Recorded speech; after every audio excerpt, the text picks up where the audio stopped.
Hello, everybody. For the purpose of this assignment, we were to look at courses that we teach and kind of think big and decide how we could merge or blend learning opportunities for our students. So, what I did was I thought back in my past to a situation where with a colleague, blended two core areas of K-12 education, so social studies and English, and we merged those two courses and made something called American Studies, a class that was very different than most high school classes or uh, class periods offered at the rural high school where I taught, where we had to align our curriculum, our objectives, everything but the writing assignments had a social studies history spin, and so it was really cool how the assignments kind of blended together and students collaborated and worked really well using technologies, including social media, as well as watching videos, partaking in problem-based learning units. So overall, it was a great experience. So I thought, well, wait a minute, why haven't I done something like that at KCC? So for the purpose of this particular assignment, I thought, well, English 1 and one of the classes that I teach, Introduction to Public Education. Those two courses might be a nice blend or mix. So currently, the course descriptions for both classes, Introduction to Public Education is a survey class. Students take this class if they are interested in becoming a licensed teacher. We look at a lot of topics. I mean, we look at everything from assessment and lesson planning. We also look at how law shapes the profession.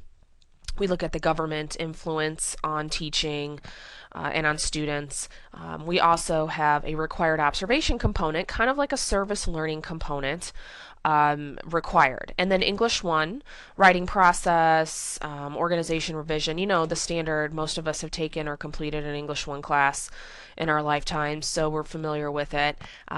Essays require research. Perfect. So I thought, well, let's go ahead and merge those two together. But why? So first of all, English is required. It's pretty much required for every degree of study or program of study at KCC. Introduction to Public Education, while I think it's a very important class, as a person who's come from the K-12 background, I can't even imagine not taking a class like this and moving forward to becoming a teacher. But it's only an elective. It's not required by all institutions, by all universities. It's required by most, but our advising staff here really likes to recommend courses to students where it's required by all universities. So sometimes I get students who tell me, well, I never took your intro to public ed class because my advisor said it's not required. So, so I kind of get that a lot, which is obviously disappointing. So I thought, well, here's a way to get my message heard if I could combine with a required course. The course would be team taught. So I would be a teacher as well as an English teacher. 50% of it would be online, so about the equivalent of 1.5 hours of video slash reading, things that would require instruction, so Camtasia, different technologies, and then 50% face to face, so in another 1.5 hours a week, which is great because that would mean that class would probably meet once a week, and from feedback I've received from students, they like that once a week meeting time. Anybody who's interested in becoming a teacher, and this would be from preschool all the way up through high school, could enroll in this English class. So it's almost like a special class. We could have multiple sections if necessary in order to meet student needs. There would be a service learning component. So instead of just observation, I could kind of morph it or change it into volunteering in public school settings. And then it could be tied to a writing assignment. So that would be, really great for the English component. And then, of course, we could focus the reading and the writing and the research on topics related to public education, teaching, lesson planning.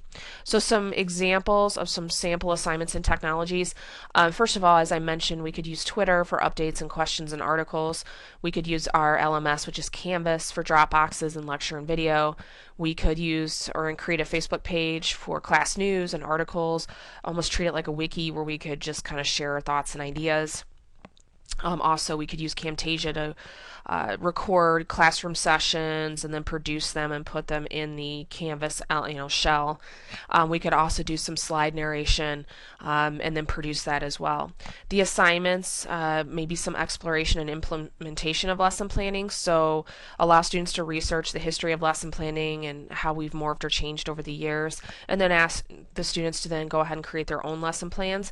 I mean, we do this in intro, but it'd be great to have it more formal with an English colleague standing next to me, kind of instructing on some things.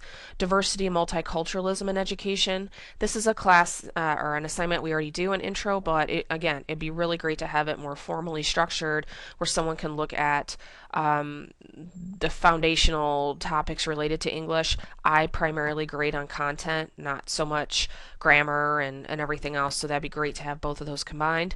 And then last but not least, the impact of state and federal laws on public education. One of the assignments in intro is to research the school law, Illinois school law handbook. This could be something that they use. It's a different type of research component because it's not really an article, it's more of a book, but the way it's designed is unique.